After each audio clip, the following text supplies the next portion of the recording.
Seems to me it was around Christmas time, wasn't it? Somewhere right around there. Yeah, I remember that. He kept pretty good eye on me. I kept pretty good eye on him. Knew where he was at all the time and whatnot. Were you surprised to hear, "Hey, Dad, I'm in L.A."?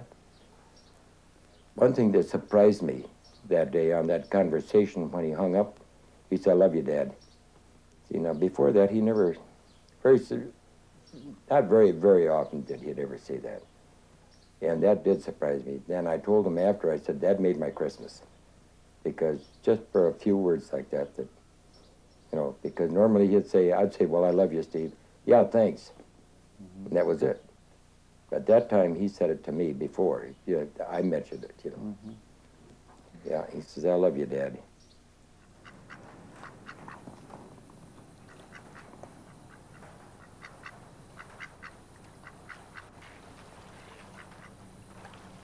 When I first got sick, I get kind of paranoid about him. Just get paranoid thoughts. There for a while, I thought he was in the mafia, and I thought he was trying to get me to be a hitman and stuff like this. I mean, it's just bizarre. But I looked, and the thing is I mean, that's something that I really haven't been able to laugh at because it was so real. I thought, you know, I almost still think it's really true, but I know that it isn't. How about paranoid thoughts about me and this film and all that? Don't you think about that? Personally, friendship-wise, I'm paranoid about you, but not the movie itself. It seems like I have a funny feeling that it's going to help somebody when if I could have seen a film on schizophrenia when I first got sick, I think I'd have been a lot different.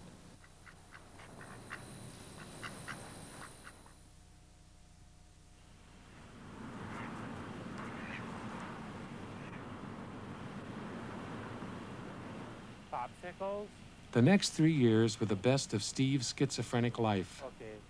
He took his medication regularly, maintained close contact with his treatment team, and began to educate himself about his condition. He found an apartment in a quiet residential neighborhood and established a small network of friends. In his long-distance telephone conversations, he spoke of having flashes of normalcy, glimpses of his former self. The film crew returned to Minnesota in the summer of 1988 to re-enter Steve's changing world. Hey, Steve. How you doing? Oh, pretty good. Do you remember Gary? Steve? No, I don't remember you. Maybe you never met. Gary Lord, this is Steve Peabody. He's a member of the crew. Hi. Hi. You come on in. Yeah, I remember Bud. Okay. Let's, it's kind of funny. I just said, boy, those guys are late. The minute I said that, the doorbell rang. well, we had to kind of circle around. Hi. Third floor, all the way up these steps. Huh? One more flight up? Yep, all the way up. All the way up, okay. I had to walk since it took me a long time to get down. I couldn't get all my keys out all at once. Well, this is it. Okay. Now, if it wasn't for you, Dr. Hubert, I wouldn't even have this place. Yeah?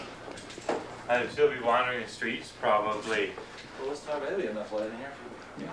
But then you can open that other shade there. Okay, let's sit down and talk. I want to catch up. I put light here. When did your dad die? About 3 weeks ago, 2 or 3 weeks ago. I don't really remember. It's just so much stuff has happened since then. How do you mean? I've been up with my sisters, and we have the estate and all this, lawyers, and then this was just so much stuff. Has it been very stressful for you? Well, no, I don't know. I really don't know. It's not like when my mom died. I felt kind of sad then, but I just can't figure it out. It's just the weirdest feeling that it gives me from when my dad died. Tell me, what is the feeling like? Well, it seems like I didn't talk to him very much. Maybe once or twice a month.